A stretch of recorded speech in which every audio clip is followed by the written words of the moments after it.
صل على سيدنا محمد يا رب صل. بسم اللہ الرحمن الرحیم. آج میں آپ کے سامنے سورہ اعراف شروع کروں گا. ہماری سورہ انعام تک کی تفسیر الحمدللہ کمپلیٹ ہو چکی ہے، 30واں پارہ بھی، اور سورہ بقرہ سے لے کے سورہ انعام تک کی. آج ہم ابتدا کر رہے ہیں سورہ اعراف کی.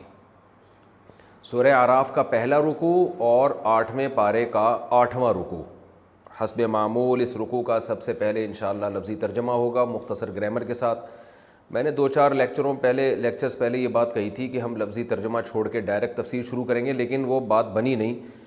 اس سے تفسیر میں ایک سقم پیدا ہو رہا ہے، جامعیت پیدا نہیں ہو رہی. تو اسی ترتیب کو ہم کنٹینیو کریں گے کہ لفظی ترجمہ اور مختصر گرامر پہلے ہو جائے. البتہ اس ترجمے کو ہم اور مختصر کر دیں گے، گرامر کا عنصر اس میں اور شارٹ کر دیں گے تاکہ ہم جلد سے جلد اس کی تفسیر شروع کر سکیں. سورہ اعراف کو اعراف کیوں کہتے ہیں؟ اس صورت میں چند رکوع کے بعد آپ دیکھیں گے اللہ تعالیٰ نے اصحاب اعراف کا تذکرہ کیا ہے. اعراف کہتے ہیں جنت اور جہنم کے درمیان ایک دیوار ہے. یا تو اس دیوار کو اعراف کہا جاتا ہے، جیسے کہ 28ویں پارے میں اللہ نے بیان کیا کہ جنت اور جہنم کے درمیان ایک فاصلہ ہوگا بسور، ایک دیوار کا، لہو باب، جس میں دروازہ بھی ہوگا تاکہ اللہ جب چاہیں جنتی اور جہنمیوں کا آپس میں مکالمہ کروا سکیں. تو یا تو اسی دیوار کو اعراف کہا گیا ہے، یا اس دیوار کا جو اوپر کا حصہ ہے جس میں لوگ کھڑے ہوں گے، اس اوپر کے حصے کو اعراف کہا گیا ہے. اور یہ اللہ نے اس لیے رکھا ہے تاکہ اللہ جنتی اور جہنمیوں کا آپس میں مکالمہ کروا سکے. اور وہ دنیا میں تو بحث کرتے تھے نا سب. جہنمی کہتے تھے کوئی جہنم نہیں ہے، کوئی جنت نہیں ہے. تو جب جنتی جنت میں چلے جائیں گے تو اللہ آپس میں ان کا کلام کروائیں گے کہ بتاؤ یہ سب کچھ برحق ہے یا نہیں، آج اپنی آنکھوں سے دیکھ لیا کہ نہیں دیکھا تم نے. تو اعراف کو اعراف کیوں کہتے ہیں؟ دیوار کے بالائی حصے کی وجہ سے. اب اس میں 2 باتیں کہی گئی ہیں. ایک تو یہ کہ یہ نکلا ہے عرف سے، عرف الدیک. دیک کہتے ہیں عربی میں مرغے کو. مرغے کی جو بانک ہوتی ہے نا اس کو عرف کہا جاتا ہے، کیونکہ وہ بہت بلند ہوتی ہے. مرغا جب چیختا ہے تو آپ نے دیکھا گردن اوپر کر کے اوپر تک آواز پہنچا دیتا ہے. تو ہر بلند چیز کو عرف، اور اس کی جمع اعراف. تو چونکہ یہ بھی جنت اور جہنم کے درمیان میں ایک دیوار ہے جس کی اونچائی پر لوگ کھڑے ہوں گے جو جنتی اور جہنمی دونوں کو دیکھ رہے ہوں گے، تو اونچا ہونے کی وجہ سے اس کو اعراف کہا گیا ہے. اور اس سے زیادہ آسان تفسیر یہ ہے کہ جنت اور جہنم کے بیچ میں اس دیوار پہ جو لوگ کھڑے ہوں گے وہ جنتیوں کو بھی پہچانیں گے اور جہنمیوں کو بھی. تو اس پہچان کی وجہ سے ان کو اعراف کہا گیا، کیونکہ عرفان یا عرف کہتے ہیں پہچاننے کو، عارف پہچاننے والا. تو اس سے یہ اعراف کا لفظ نکلا ہے. تو دونوں تفسیریں کی گئی ہیں.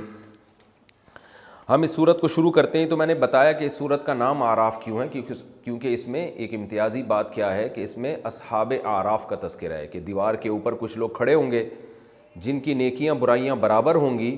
وہ جنت اور جہنم کے بیچ میں ہوں گے. وہ جنتیوں سے بھی کلام کریں گے اور دوزخیوں سے بھی. تو ہم اس کا لفظی ترجمہ شروع کرتے ہیں. بسم اللہ الرحمن الرحیم. الف لام میم صاد. اللہ اعلم بمرادہ. اس کا حقیقی مفہوم اللہ ہی جانتا ہے. متشابہات میں سے ہے. کتابٌ، یہ ایک کتاب ہے، یعنی ھذا کتاب انزل الیک، نازل کی گئی ہے یہ آپ کی طرف. یعنی یہ کتاب ہے جو آپ پر ابھی ہم جو آیتیں پیش کر رہے ہیں یہ کتاب کا حصہ ہیں.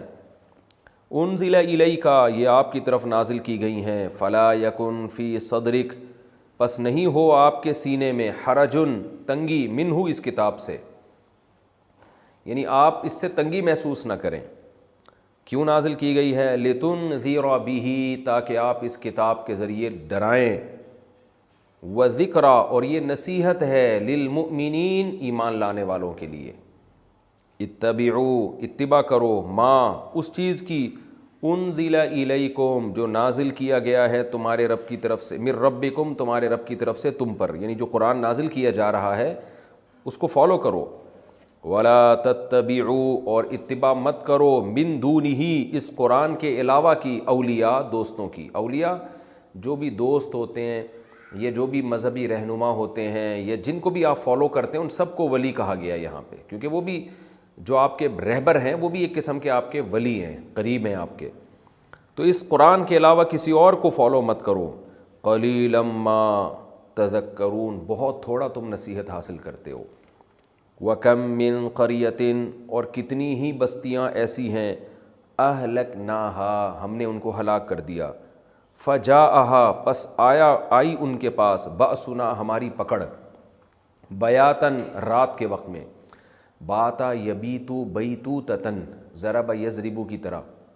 بیاتا یبیتو تھا اصل میں، اس کا معنی ہوتا ہے رات گزارنا. بیت کمرے کو کہتے ہیں نا، بیت اللہ اس سے نہیں نکلا. تو عربی میں بیت کمرے کو کہتے ہیں، اصل میں اس کمرے کو کہا جاتا تھا جس میں لوگ رات گزارتے تھے، تو اس سے اس کا نام بیت پڑ گیا. تو پھر ہر کمرے کو کہا جانے لگا. تو بیاتن کا معنی رات گزارنا. فجاءہا بأسنا، ہماری پکڑ ان کے پاس آ گئی، بیاتن، جب وہ رات میں تھے، یعنی رات میں آرام کر رہے تھے، کیونکہ رات میں سوتا ہے نا انسان. تو رات میں وہ جب گزار رہے تھے وہ، اس وقت ہماری پکڑ آئی. او ہم، یا وہ قائلون، قیلولہ کر رہے تھے، دوپہر کو سو رہے تھے، یعنی غفلت کے وقت میں ہماری پکڑ ان پر آئی. قال یقیلو قیلولتن، اس کا معنی ہوتا ہے دوپہر کھانے کے بعد کچھ دیر آرام کرنا. فما کان دعواہم، پس نہیں تھا ان کا دعویٰ، اذ جاءہم بأسنا، جب آئی ان کے پاس ہماری پکڑ، الا، مگر یہ، ان قالوا، کہ وہ کہنے لگے، یعنی صرف ان کا دعویٰ یہی تھا. کیا کہنے لگے؟ انا کنا ظالمین، بے شک تھے ہم ظلم کرنے والے. فلنسألن، فا کا معنی تو لام تاکید کے لیے، نسألو کا معنی سوال کریں گے ہم، نون آگے تاکید کے لیے. تو کیا مطلب؟ فلنسألن الذین، ہم ضرور بالضرور سوال کریں گے، الذین، ان لوگوں سے، ارسل الیہم، جن کی طرف بھیجا گیا، یعنی پیغمبروں کو بھیجا گیا جن کی طرف، ہم ان سے بھی قیامت کے دن ضرور بالضرور سوال کریں گے. وَلَنَسْأَلَنَّ الْمُرْسَلِينَ، اور جن کو بھیجا گیا یعنی پیغمبروں کو، ان سے بھی ہم سوال کریں گے قیامت کے دن.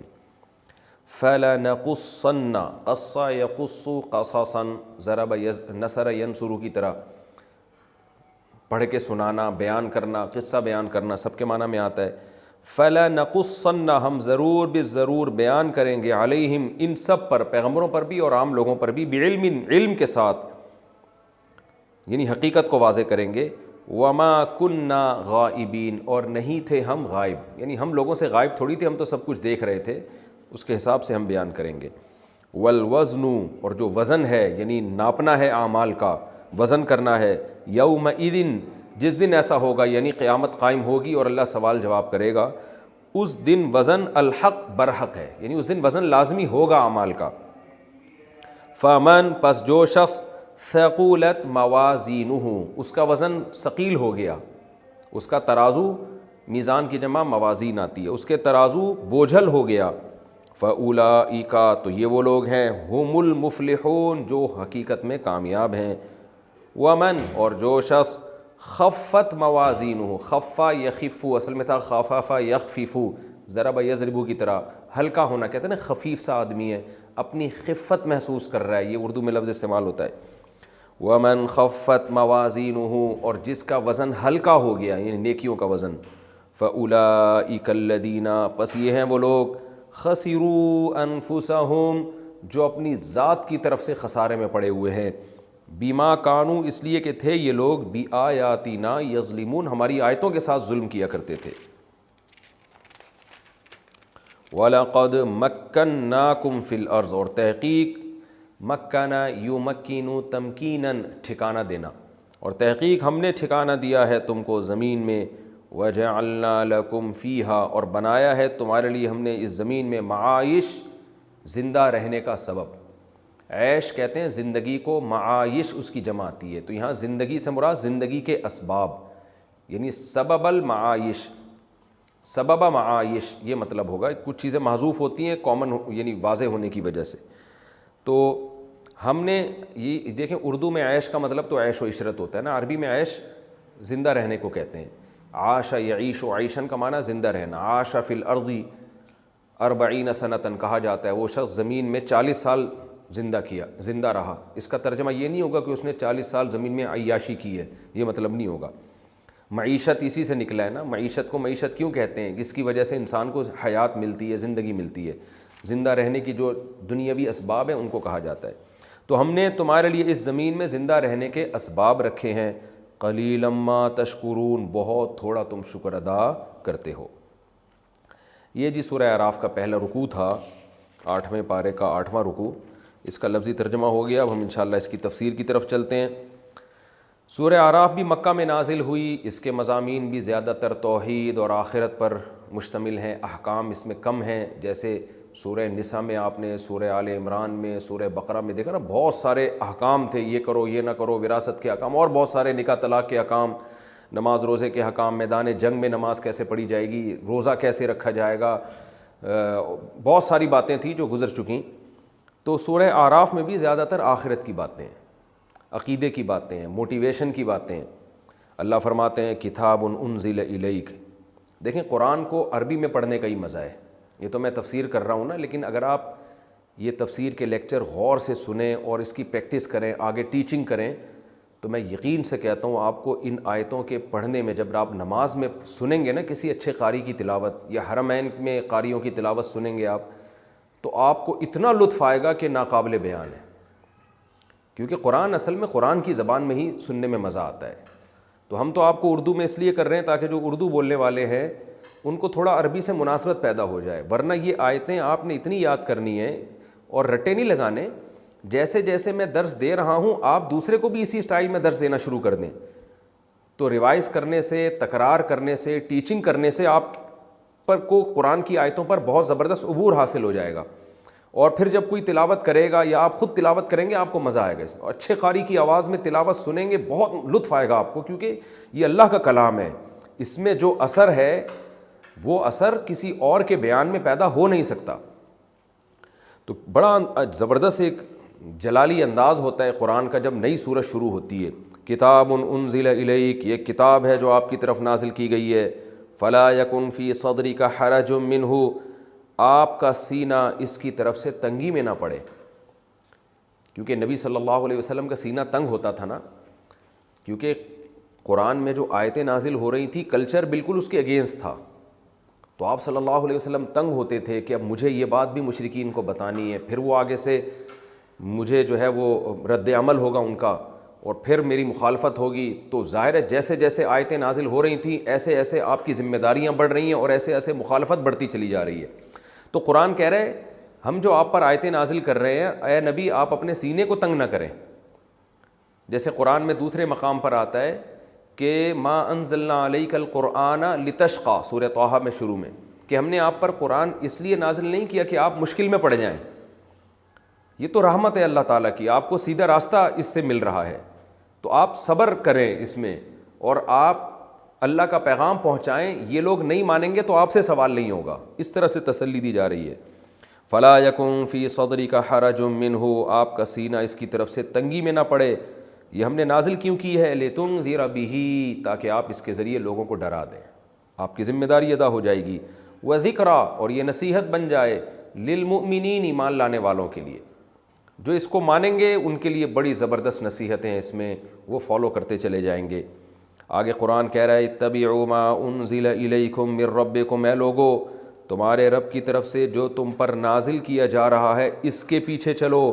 ولا تتبعوا من دونہ اولیاء, اور اس کے علاوہ کسی اور کے پیچھے مت چلو. کتنا زبردست سکون والا حکم اللہ نے ہمیں دے دیا کہ ہمیں ایک ٹریک بتا دیا ہے. غیر مسلم نہ پریشان ہوتا ہے کب کلچر کو فالو کرنا ہے, کب اپنے باپ دادوں کو فالو کرنا ہے, کب اپنے پنڈتوں کو فالو کرنا ہے, کب اپنے مذہبی رہنماؤں کو فالو کرنا ہے, اور کب عقل کو فالو کرنا ہے. اللہ نے بتا دیا کہ اس کتاب کے علاوہ کسی بھی چیز کو فالو مت کرو, کیونکہ جب اللہ کا کلام نازل ہو گیا تو اب تمہیں کیا پڑی ہے کہ تم اللہ کو چھوڑ کر کسی اور کے پیچھے چل رہے ہو. لیکن اللہ شکوہ کرتے ہیں قلیلا ما تذکرون, نصیحت تم بہت تھوڑی حاصل کرتے ہو. یعنی اتنی سیدھی بات ہے, سیدھی سادی بات ہے, اتنی آسانی سے سمجھ میں آنے والی بات ہے کہ جب اللہ نے گائیڈ کر دیا تو کسی اور گائیڈنس کی کیا ضرورت. لیکن اللہ فرماتے ہیں پھر بھی نصیحت تم بہت تھوڑی حاصل کرتے ہو. جیسے ہم سمجھاتے ہیں نا کسی کو کہ میں کتنی صاف بات کر رہا ہوں کہ تو یہ نہ کھا، یہ نشے کی چیز ہے، یہ نقصان کی چیز ہے، لیکن تیری سمجھ میں آتا نہیں ہے. تو بالکل یہی انداز اللہ تعالیٰ کا ہے کہ تم لوگ نصیحت بہت تھوڑا حاصل کرتے ہو، حالانکہ یہ نصیحت تو ایسی تھی کہ سب کو چاہیے تھا اس نصیحت پر عمل کرتے. وَكَم مِّن قَرْيَةٍ أَهْلَكْنَاهَا. اب انسان چونکہ عیش کی زندگی میں ہوتا ہے، جب قرآن نازل ہوا، قرآن ہدایت دے رہا ہے، ہماری زندگی میں سکون ہوتا ہے اس وقت. قرآن فیوچر سے ہمیں ڈراتا ہے کہ تم اگر فالو نہیں کرو گے تو عذاب آئے گا. تو شیطان وسوسہ ڈالتا ہے کہ کہاں ہے عذاب، ہم تو لائف کو انجوائے کر رہے ہیں، ہم تو ہنسی خوشی زندگی گزار رہے ہیں، ہم تو قرآن کو فالو نہیں کر کے بھی بڑے مزے سے زندگی گزار رہے ہیں. تو قرآن پچھلی امتوں کے واقعات سناتا ہے کہ پچھلی امتوں میں بھی جب عذاب آیا نا تو بتا کے نہیں آیا ان کو. بعض دفعہ راتوں کو اپنے گھروں میں پڑے ہوئے سو رہے تھے، غافل ہو کے اچانک عذاب آ پڑا. اور بعض دفعہ دوپہر میں غفلت کا جو ٹائم ہوتا ہے، انسان تھکا ماندہ جب کھانا کھا کے آرام کرتا ہے تو کیسے سکون کی نیند سو رہا ہوتا ہے، تو ایسے وقت میں ان کے اوپر عذاب آیا ہے. تو وہ وقت جو سب سے زیادہ غفلت کا ہے اس میں ان پر عذاب آیا. تو تم اس عیش و عشرت کی زندگی کو دیکھ کر اس خوش فہمی میں نہ رہو کہ عذاب ایسے وقت میں آ ہی نہیں سکتا جب ہمیں کوئی ٹینشن نہ ہو. تو یہ خوش فہمی ہے تمہاری. کم من قریۃ، کتنی ہی بستیاں ایسی ہیں، اہلکناہا، ہم نے ان کو ہلاک کر دیا. کیسے ہلاک کیا؟ فجاءہا بأسنا بیاتن، ہماری پکڑ ان کے پاس آئی راتوں کے وقت میں جب وہ غفلت میں تھے. او ہم قائلون، یا سارے کے سارے وہ دن میں قیلولے کر رہے تھے. یہ انگریزوں کے بر صغیر میں آنے کے بعد 3 ٹائم کا کھانا شروع ہوا ہے. ورنہ قرآن سے بھی پتہ چلتا ہے، تاریخ سے بھی پتہ چلتا ہے کہ پوری دنیا میں 2 ٹائم کا کھانا کھایا جاتا تھا، بکرتاً و عشیہ، جس کو قرآن بھی کہتا ہے صبح و شام. نبی صلی اللہ علیہ وسلم کی سیرت سے بھی یہ پتہ چلتا ہے. وہ کون سا کھانا ہوتا تھا کہ صبح وہ لوگ فجر کے وقت اٹھ جایا کرتے تھے، اپنے کاموں کے لیے چلے جایا کرتے تھے، کھاتے نہیں تھے. جب شدید بھوک لگتی، 11 بجے کا ٹائم جو زوال سے پہلے کا ٹائم ہوتا ہے، تو 11 ساڑھے 11 12 بجے شدید بھوک لگتی تھی. اس وقت دنیا میں کھانے کا رواج تھا، یہ نیچرل بھی ہے. تو اس وقت کیا ہوتا تھا، سورج چڑھ رہا ہوتا تھا بلندی کی طرف، ہوا میں آکسیجن کا ریشو بھی آہستہ آہستہ کم ہوتا ہے جیسے جیسے سورج بلندی کی طرف جاتا ہے. اس وقت آپ کو ایک تھکاوٹ کا احساس ہوتا ہے. تو آپ اس وقت کھانا کھاتے ہیں، کھانا کھانے سے بھی نیند آتی ہے، سارا بلڈ کا جو سرکولیشن ہے وہ معدے کی طرف چلا جاتا ہے، دماغ سکون چاہتا ہے، اور ٹائم بھی ایسا ہے جو سکون کا ٹائم ہے. تو اس وقت پھر پوری دنیا میں رواج، کافروں میں بھی مسلمانوں میں بھی، جیسے قرآن میں پتہ چلتا ہے نا کہ حضرت موسیٰ علیہ السلام دوپہر کے وقت میں نکلے اور اس وقت لوگ غفلت میں تھے، یعنی سو رہے تھے لوگ. تو پتہ چلا فرعونی بھی اس وقت آرام کیا کرتے تھے. حضرت موسیٰ کسی عذر سے نکل گئے ہوں گے. تو قومی سطح پہ سب کا یہ رواج تھا، یہ فطرت ہے. اور گوروں نے بھی ان آیتوں کو کوٹ کیا ہے، جو قیلولے کے قائل ہیں نا آج دنیا میں غیر مسلم گورے، میں نے خود دیکھا ہے، انہوں نے اس آیت کو کوٹ کیا ہے کہ قرآن بھی قیلولے کا تذکرہ کرتا ہے. اور حدیث میں تو ہے قیلوا فإن الشیطان لا یقیل، فرمایا قیلولہ کیا کرو، شیطان قیلولہ نہیں کرتا، یعنی دوپہر کھانے کے بعد کچھ دیر آرام. تو پہلی قومیں یہ کیا کرتی تھیں. تو اس وقت کھانے کے بعد آپ تھوڑی دیر آرام کرتے تھے، تو اس آرام سے آپ فریش ہو جاتے، کھانا بھی ہضم ہوتا، اور رات تک کے لیے آپ کی باڈی میں ایک انرجی پیدا ہو جاتی. صبح 11 بجے تک تو رات کا کھانا آپ کو چلائے گا، رات کی نیند چلائے گی آپ کو. پھر اس کے بعد وہ کھانا کھایا کرتے تھے عشاء سے پہلے. عشاء سے پہلے کھانا کھایا، عشاء کی نماز پڑھی اور فوراً سو گئے. یہ 2 ٹائم پہ اگر آپ آ جائیں تو آپ کی صحت بھی قابل رشک ہو جائے گی. یہ جو آج کل لوگوں کا وزن بڑھ رہا ہے نا، 3 4 5 10 ٹائم کھا رہے ہیں پی رہے ہیں، خیر یہ بھی ٹاپک نہیں ہے ہمارا، یہ تو اس کے ضمن میں ایک بات آ گئی تو میں نے آپ کے سامنے عرض کر لی. تو فجاءہا بأسنا بیاتن، اللہ فرماتے ہیں رات کے وقت میں ہماری پکڑ آئی. او ہم قائلون، یا وہ دوپہر میں غفلت سے سو رہے تھے. فما کان دعواہم اذ جاءہم بأسنا، بس نہیں تھا ان کا دعویٰ، اذ جاءہم بأسنا، جب ہماری پکڑ ان کے پاس آئی، الا ان قالوا، صرف یہی تھا. کیا کہتے تھے؟ انا کنا ظالمین، یہی دعوے کرتے تھے واقعی ہم ظالم ہیں. اس سے پہلے پیغمبروں کے سمجھانے پر ان کی سمجھ میں بات نہیں آتی تھی. جب اچانک عذاب آتا نا غیر متوقع کہ یار یہ کیا ہو گیا، پھر توبہ استغفار کرنے لگتے، اللہ ہم سے غلطی ہو گئی معاف کر دے. لیکن اللہ کی عادت ہے کہ جب عذاب اپنی آنکھوں سے دیکھ لیا جاتا ہے تو اللہ معاف نہیں کرتے. تو اللہ ہمیں بھی سمجھا رہے ان آیات میں کہ تم بھی اس خوشحالی کی زندگی میں اللہ سے غافل نہ ہو جاؤ. فَلَنَسْأَلَنَّ الَّذِينَ أُرْسِلَ إِلَيْهِمْ. اس سے پہلے تو اللہ نے دنیا کی حالت ذکر کی کہ دنیا میں بھی بہت سی بستیوں میں ایسے عذاب آئے ہیں.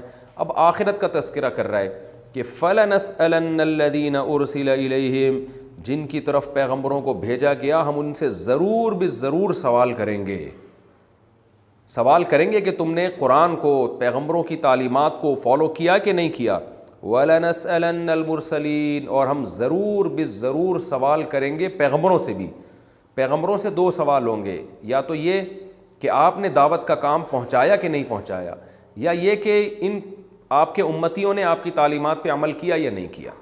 تو اس میں بتایا گیا ہے کہ جب پیغمبروں سے سوال ہوگا تو تم کس کھیت کی مولی ہو، تم سے بھی سوال کیا جائے گا. فَلَنَقُصَّنَّ عَلَيْهِمْ بِعِلْمٍ. پھر ہم ضرور بالضرور ان سب لوگوں پر، پیغمبروں اور ان کے امتیوں پر علم کے ساتھ، کیونکہ اللہ کو علم ہے ہر چیز کا، اس کے ساتھ حقیقت کو بیان کریں گے کہ کون جنتی ہے کون جہنمی ہے، کون صحیح زندگی گزار کر آیا اور کس نے پیغمبروں کی تعلیمات کو ٹھکرایا، پیغمبروں نے رسالت کا حق ادا کیا کہ نہیں کیا. یہ تمام چیزوں کو ہم علم کے ساتھ بیان کریں گے. وَمَا كُنَّا غَائِبِينَ. اور ہم غائب نہیں تھے لوگوں سے. دنیا میں ہم یہ سمجھتے ہیں کہ ہم جو کچھ کر رہے ہیں اللہ کو، شاید اللہ ہم سے غائب ہے. تو اللہ کہتے ہیں ہم تو ایک ایک چیز دیکھ رہے ہیں، نوٹ کر رہے ہیں. اسی علم کی بیس پر ہم قیامت کے دن ایک ایک چیز کو تمہارے سامنے کھول کر بیان کر دیں گے. وَالْوَزْنُ يَوْمَئِذٍ الْحَقُّ. جس دن ایسا ہوگا، یہ تنوین آتی ہے نا، میں نے بتایا یومئذ یعنی اذ کان کذا، جس دن ایسا ہوگا، جس دن قیامت برپا ہوگی، جس دن سوال و جواب کا سلسلہ ہوگا، تو اس دن جو وزن کرنا ہے اعمال کا وہ برحق ہے، یعنی وزن ہو کے رہے گا اعمال کا. جیسے کہ قرآن میں دوسری جگہ پر آتا ہے وزن وزن وزن، تو اللہ کہتے ہیں یہ وزن حقیقت ہے، یہ ہوگا، ایسا نہیں کہ تمہیں ہم ایسے ہی چھوڑ دیں گے. فمن ثقلت. اور اللہ کا جو ایک قاعدہ ہے وہ بھی برحق ہے. وہ قاعدہ کیا ہے؟ فمن ثقلت موازینہ. جس کا وزن بھاری ہو گیا، یعنی نیکیوں کا پلڑا بھاری ہو گیا. فاولئک هم المفلحون. یہی لوگ حقیقت میں کامیاب ہیں. ومن خفت موازینہ. اور جن کے میزان ہلکا ہو گیا، برائیاں بھاری ہو گئیں، نیکیوں کا پلڑا ہلکا ہو گیا. فاولئک الذین خسروا انفسهم. یہ ہیں وہ لوگ جو اپنی ذات کی طرف سے خسارے میں پڑ گئے، برباد کر دیا انہوں نے اپنے آپ کو. بما کانوا. اس لیے کہ تھے یہ لوگ بآیاتنا یظلمون. ہماری آیتوں کے ساتھ ظلم کیا کرتے تھے، ناانصافی کیا کرتے تھے. تو اللہ کی آیات کے ساتھ ناانصافی کیا ہے؟ ان آیات پر ایمان نہ لانا، یا ان آیتوں پر ایمان لانا مگر ان کو فالو نہ کرنا. تو کسی بھی قسم کی ناانصافی کو ظلم کہا جاتا ہے. اور اللہ کی آیات کے ساتھ انصاف کیا ہے؟ کہ ان آیات پر ایمان لانا، ان کی تلاوت کرنا، ان کے درس کو سننا، اس کی تفسیر کو سمجھنا، اس کی آگے تبلیغ کرنا اور ان احکام کو فالو کرنا. تو ظلم کے بالمقابل ہوتا ہے انصاف. تو اللہ ہمیں انصاف کرنے والا بنائے، اور انصاف میں بھی پھر ایکسیلنسی ہے، بھرپور طریقے سے عمل کرنا. رسول اللہ صلی اللہ علیہ وسلم نے فرمایا نا، خیرکم من تعلم القرآن وعلمہ. تم میں سب سے بہتر وہ ہے جو قرآن سیکھے اور دوسروں کو سکھائے. اس لیے میں بار بار آپ سے کہتا ہوں کہ یہ تفسیر کے لیکچر جو ہمارے اسٹوڈنٹ سن رہے ہیں یا سن رہی ہیں خواتین ہیں، آگے اس کو پہنچائیں. آپ اسی انداز میں آگے درس قرآن کا آپ انعقاد کریں، آگے لوگوں کو، چاہے وہ آپ اس کو یوٹیوب پہ ڈالیں یا ویسے آپ لوگوں میں پبلش کریں اس کو، یا درس قرآن کے حلقے گھروں میں لگائیں، لیکن آپ آگے اس کو ڈیلیور کریں. تو یہ پھر قرآن کے ظلم کے بالکل اگینسٹ چیز ہو جائے گی. عمل تو کرنا ہی کرنا ہے، پہلا درجہ تو عمل ہے. آگے اللہ تعالیٰ ارشاد فرماتے ہیں وَلَقَدْ مَكَّنَّاكُمْ فِي الْأَرْضِ. اور تحقیق ہم نے ٹھکانہ دیا ہے تمہیں زمین میں. بار بار قرآن اس بات کو ذکر کرتا ہے، تم خود بخود تھوڑی آ گئے ہو زمین میں، ہم نے ٹھکانہ دیا ہے. کیسے دیا ہے اس کا تذکرہ اگلے رکوع میں آئے گا. وَلَقَدْ مَكَّنَّاكُمْ فِي الْأَرْضِ.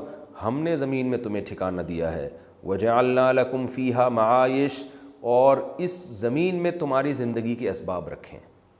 زمین تمہیں ہینڈ اوور بھی کر دی، تمہارے قبضہ بھی دے دیا، اور قبضہ دینے کے بعد سارے اسباب و وسائل بھی پیدا کر دیے تاکہ عزت کے ساتھ سکون سے زندگی گزارو.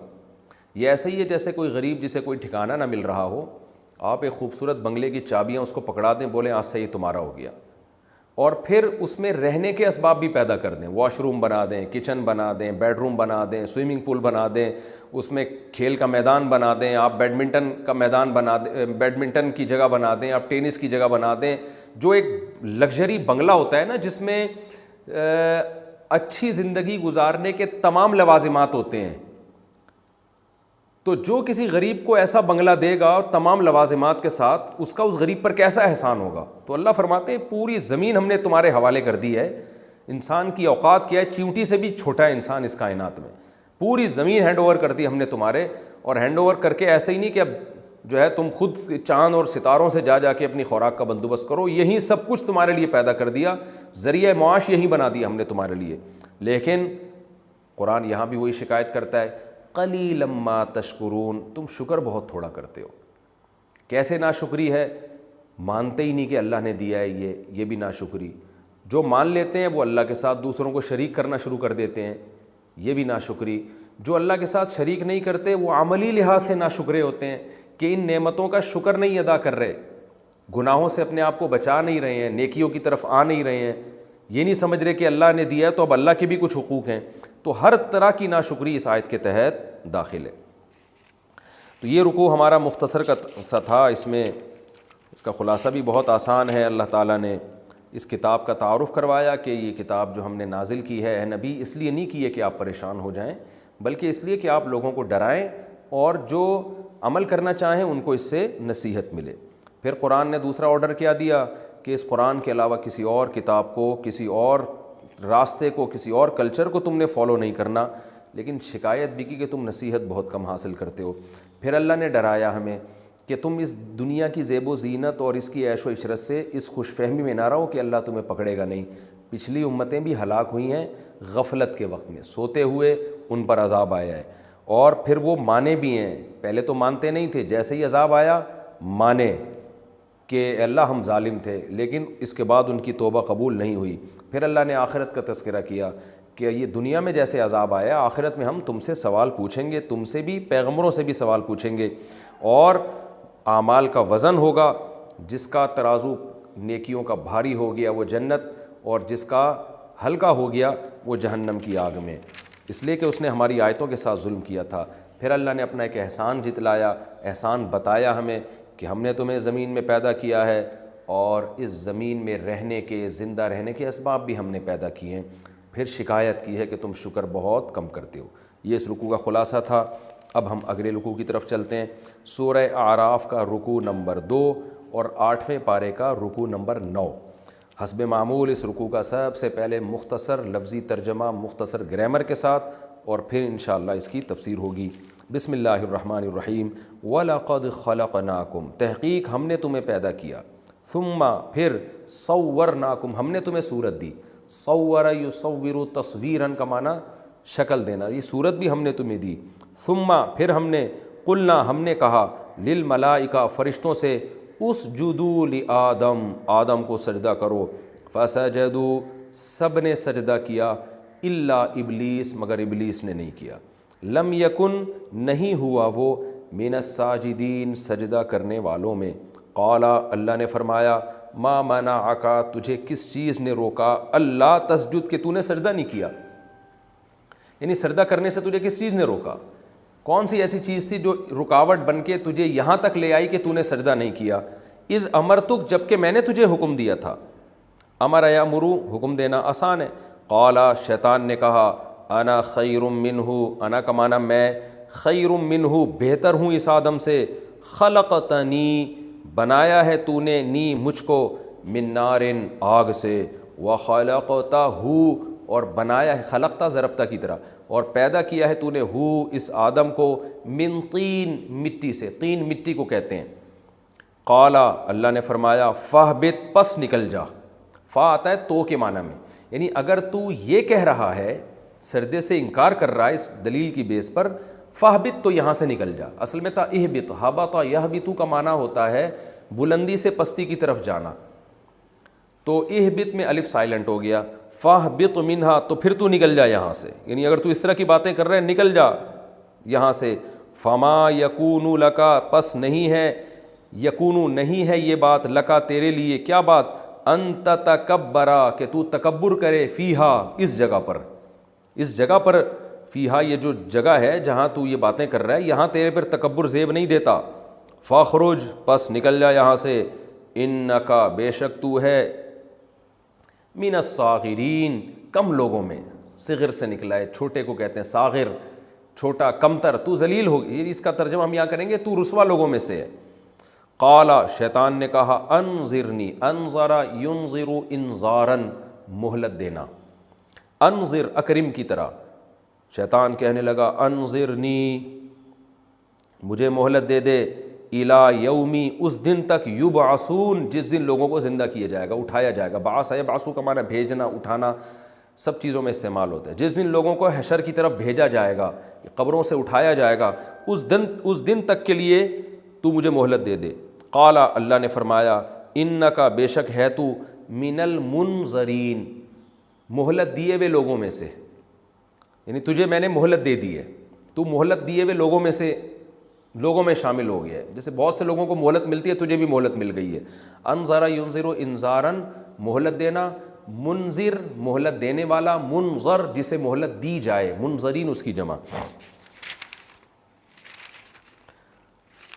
قال, تو شیطان کہنے لگا, فبما, فا کا معنی تو, بیما, ما زائد ہے, اغویتنی, اغوا یغوی اغواءن کا معنی ہوتا ہے گمراہ کرنا, اغویتا, اکرمتا کی طرح, بیما اغویتنی, تو نے مجھے گمراہ کیا, فبما, اس سبب سے, یعنی چونکہ تو نے مجھے گمراہ کیا ہے تو اب اس وجہ سے, با سبب کے لیے آتا ہے نا, یعنی با جو آتا ہے نا یہ سبب بیان کرنے کے لیے بھی آتا ہے, بسبب ھذا الامر, اس کام کی وجہ سے. تو فبی ما اغویتنی, ما زائد ہے, فبی ما اغویتنی, اس لیے کہ تو نے مجھے گمراہ کیا ہے, اب میں کیا کروں گا, لأقعدن, اے اللہ تو نے مجھے گمراہ کر دیا نا, تو اب میں کیا کروں گا, لأقعدن, قعد یقعد, قعودن کا معنی بیٹھنا, اقعد انصرو کی طرح, لأقعدن لہم, میں ضرور ضرور بیٹھوں گا, لہم, ان انسانوں کے لیے, صراطک المستقیم, تیرے سیدھے راستے پر, یعنی میں سیدھے راستے پہ آ کے ان انسانوں کے لیے بیٹھ جاؤں گا تاکہ یہاں سے ہٹاتا رہوں ان کو. ثم, پھر اس کے بعد, لآتینہم, آتا یوتی ایتاءن, یہ عطا یاتی سے ہے, عطا یاتی کا معنی آنا, تو آتی ضاربن کی طرح, آنے والا. ثم لآتینہم, نہیں یہ ہے فعل مضارع, عطایا یاتیو, ضرب یضربو کی طرح, تو یاتیو, یاتیانی, یاتیون, تاتیو, تاتیانی, تاتونا, تو پھر اس میں آخر میں آتا ہے اتیو ناتیو, جیسے ازربو نضربو, تو آتیو ناتیو پڑھا جاتا ہے اتیو کو, اور نون تاکید کا لگے گا تو آتینہ, یعنی پھر میں آؤں گا, آتینہم, میں آؤں گا ان کے پاس, من بین ایدیہم, ان کے سامنے سے بھی, ومن خلفہم, ان کے پیچھے سے بھی, وعن ایمانہم, یمین دائیں کو کہتے ہیں, ایمان اس کی جمع, ان کے دائیں سے بھی, شمال بائیں کو کہتے ہیں, شمائل اس کی جمع, اور ان کے بائیں جانبوں سے بھی, یعنی میں سیدھے راستے پر ان کے سامنے بیٹھ جاؤں گا, پھر میں ضرور آؤں گا. لآتین, یہ جب لام بھی تاکید کا اور نون بھی تاکید کا لگتا ہے تو قسم کے معنی میں دیتا ہے, قسم کا معنی پیدا ہو جاتا ہے اس میں, گویا میں قسم اٹھا کے کہتا ہوں کہ میں ان کے سامنے سے بھی آؤں گا, ان کے پیچھے سے بھی, دائیں سے بھی, بائیں سے بھی آؤں گا ان کے پاس, یعنی وسوسے ڈالنے کے لیے. وَلَا تَجِدُوا, اور اے اللہ تو نہیں پائے گا, وجد یجد وجدان کا معنی پانا, تو نہیں پائے گا, اکثرہم, ان میں سے اکثر کو, شاکرین, شکر کرنے والا. قال, اللہ نے کہا, اخرج منہا, نکل جا یہاں سے, منہا اس جگہ سے, مذعومن, ذلیل ہو کے, مذعوم کہتے ہیں رسوا آدمی کو, مذعوم ہو کے, مدحورا, دحور سے نکلا دھتکارنا, مدحورا دھتکارا ہوا, جس کو دھکے دے کے نکالا جاتا ہے نا اس کو مدحور اس میں مفعول ہے, مذعوم بھی اس میں مفعول ہے, مذمت والا, رسوا والا, رسوائی والا ہو کے, اور مدحورا, دھتکارا ہوا ہو کے یہاں سے نکل جا. یعنی ایک تو آپ کسی کو ویسے ہی نکالتے ہیں نا عزت کے ساتھ کہ فی الحال آپ یہاں سے تشریف لے جائیں, آپ یہاں سے چلے جائیں, تو ایسا نہیں, اللہ کہہ رہے ہیں تو یہاں سے نکل اس حال میں کہ تو رسوا بھی ہے اور تو دھکے دے کے نکالا ہوا ہے یہاں سے, دھتکارا ہوا ہے یہاں سے دفع ہو جا تو. لمن تبعک منہم, لام کا تاکید کے لیے, من تبعک منہم, جو بھی اتباع کرے گا تیری, منہم, ان انسانوں میں سے, لأملأن, ملأ یملأ ملأن, اس کا معنی ہوتا ہے بھرنا, تو لَأَمْلَأَنَّ میں ضرور بھی ضرور بھر دوں گا جہنم کو تم سب میں سے اجمعین سب میں سے، یعنی تو اور تیرے فالوورز ان سب کے سب لوگوں کے ذریعے میں جہنم کو بھر دوں گا۔